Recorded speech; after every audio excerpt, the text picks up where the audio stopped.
Oke, assalamualaikum warahmatullahi wabarakatuh. Jumpa lagi di channel ngalistrik.com. Di video kali ini, saya akan menjawab pertanyaan yang ada di kolom komentar channel YouTube saya, yaitu channel ngalistrik.com. Dan temanya saya batasin untuk tema grounding aja. Oke, untuk pertanyaan pertama dari Mas Muhammad Arfa. Mas bro, kalau nggak pakai kabel ground, apa efeknya dan kekurangannya Mas bro? Sebelumnya terima kasih atas jawabannya. Oke, kabel ground itu sangat penting bagi instalasi listrik, cuman kadang memang disepelekan.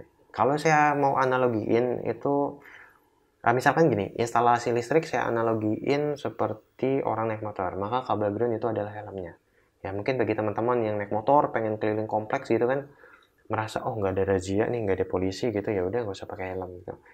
Cuman ketika terjadi kecelakaan yang misalkan sampai palanya kebentur gitu kan, ataupun sampai ya dirawat gitu, baru kerasa nih oh pentingnya helm tuh seperti itu ya. Jadi ibaratnya tuh helm akan terasa penting di saat-saat tertentu gitu ya. Nah, begitu juga dengan kabel groundnya. Mungkin bagi teman-teman ada yang ngerasa, selama ini rumah gue berpuluh-puluh tahun nggak pakai kabel ground, aman-aman aja, ngapain pakai kabel ground gitu kan. Cuman mungkin suatu saat ketika terjadi, dalam tanda kutip ya, kecelakaan ya, arus bocor dan sebagainya, itu baru kerasa deh. Ya, bisa efeknya itu bisa menyebabkan kesetrum ya, terus juga bahkan kematian, dan juga mungkin rusaknya peralatan atau perangkat elektronik di rumah teman-teman ya, terutama yang sensitif ya. Oke, itu tadi ya efek dan kekurangan kita nggak pakai kabel ground. Oke, kemudian pertanyaan selanjutnya dari Mas Herman Sugiarto. Mas mau tanya terkait masalah grounding. Apa betul dengan menggunakan meteran listrik yang token ya, atau yang bayar tiap bulan ya, tidak perlu pakai kabel ground? Oke, jadi baik itu KWH listrik yang token ataupun yang bayar tiap bulan, itu tetap harus pakai kabel ground karena fungsinya untuk keselamatannya. Kalau saya ibaratin sama naik motor tadi ya, baik teman-teman mau pakai motor bebek ya, atau motor yang ada giginya, ataupun motor matic, itu kan tetap harus pakai helm ya. Begitu juga dengan kabel ground ya, tetap harus dipakai, baik itu di KWH meter yang token ya, ataupun KWH meter yang biasa ya, yang bayar tiap bulannya, prabayar ataupun pasca bayar, itu tetap harus dipakai. Karena di kedua KWH meter tersebut juga udah ada terminal untuk kabel groundnya ya, udah diakomodir ya. Oke, kemudian pertanyaan selanjutnya dari Mas Eko Gunawan. Ground itu hanya untuk stop kontak atau colokan aja ya Om? Oke, ground itu digunakan untuk semua peralatan listrik yang covernya itu terbuat dari bahan konduktor ya, atau terbuat dari logam ya. Nah, mungkin di beberapa video saya itu ada yang instalasi penerangan tuh nggak pakai kabel ground, karena itu di situ saya jelasin biasanya kalau misalkan teman-teman pakai armatur ya yang fitting E27 nih yang kayak gini, itu kan dia terbuat dari bahan plastik ya, jadi ketika ada arus bocor ini nggak akan nyetrum ya, makanya nggak perlu pakai ground. Tapi kalau misalkan teman-teman pakai misalkan instalasi penerangan yang dia armaturnya atau fittingnya itu pakai downlight yang terbuat dari bahan konduktor, tetap harus pakai kabel ground ya untuk penerangan. Oke, untuk pertanyaan selanjutnya dari Mas Imam Subroto. Rata-rata KWH yang baru sekarang kabel groundingnya diputus sama PLN Bang. Solusi terbaiknya gimana Bang?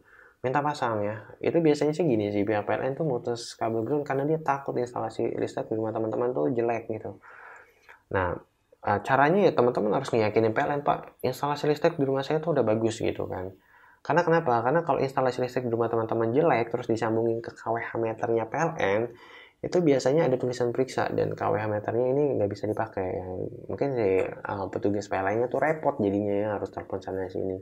Teman-teman tinggal bilang aja, Pak, ini instalasi listrik di rumah saya tuh udah oke kok gitu kan. Makanya pasang aja kabel groundnya. Cuman memang harus dipastikan sih instalasi yang ada di rumah teman-teman ya, yang ada di sisi konsumen itu bagus. Oke, kemudian dari Mas Ujang Irawan. Bang, rumah saya kabelnya nggak pakai grounding, jadi cuma pakai dua kabel aja, cuma fase dan netral. Kalau pasang stop kontak dan steker kaki 3 nggak pakai ground nggak masalah ya, rencana mau pasang AC. Oke, stop kontak yang kaki 3 itu biasanya untuk fase netral dan ground ya. Artinya kalau teman-teman instalasi listriknya atau kabelnya itu cuma fase sama netral, ya berarti ada satu kaki nih yang nggak kepake. Ya udah, kalau tetap maksain mau pakai stop kontak AC, ya nggak masalah. Kenapa? Karena mungkin teman-teman bisa manfaatin ini ya. Ini saya coba liatin gambarnya ya. Oke, ini kan stop kontak AC ya. Nah, seperti ini ya teman-teman. Ini stop kontak AC ya. Ini stekernya tuh kalau dibuka seperti ini. Ini ada fuse-nya ya. Mungkin siapa tadi, Mas Ujang ya. Mas Ujang tuh bisa manfaatin fuse ini ya. Jadi ibaratnya kalau ada short circuit di AC Mas Ujang ya, dia akan diamanin oleh si fuse yang ada di steker pada stop kontak AC ya. Selain itu juga stop kontak AC biasanya ada switch ya. Jadi kalau Mas Ujang pengen coba untuk servis AC-nya, untuk nyuci ya, untuk preventifnya ya, preventif maintenance di AC-nya Mas Ujang, itu teman-teman Mas Ujang bisa pencet switch-nya ini ya, sehingga aman nih nanti instalasi listrik yang ada di AC tersebut ya. Oke, untuk pertanyaan selanjutnya dari Mas Lili Budi. Mas mau tanya, jika listrik di rumah dari kWh meter tidak ada groundnya, apakah aman, Mas? Itu tadi ya, aman ya. Maksudnya bukan aman sih. Mungkin kalau tidak terjadi sesuatu ya aman-aman aja. Cuman kalau terjadi sesuatu ya bisa nggak aman ya. Selain itu juga, oh ya saya baru ingat, saya pernah bikin video terkait dengan risiko kalau kita nggak pakai kabel ground ya. Itu bisa terjadi pemborosan listrik juga ya. Linknya ada di pojokan atas video ini. Terus pertanyaan selanjutnya masih dari Mas Lili Budi ini. Dan jika mau menambah ground sendiri gimana ya Mas? Terima kasih. Oke. Kalau mau nambah ground sendiri, ini saya coba simulasiin ya. Jadi dari kWh meter ya, ini kabel dari tiang listrik PLN.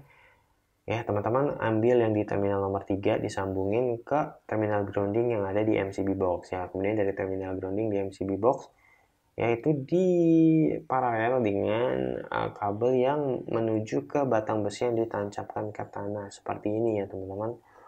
Ya, seperti ini. Dan ada pertanyaan lagi nggak? Oke, kayaknya sampai di sini aja dulu untuk video kita kali ini. Dan untuk next video, saya akan coba untuk Q&A lagi. Mungkin temanya berbeda ya. Bisa jadi temanya mungkin tentang kabel fase ataupun tentang MCB. Oke teman-teman, terima kasih telah menonton video ini. Semoga bermanfaat bagi teman-teman semuanya. Wassalamualaikum warahmatullahi wabarakatuh.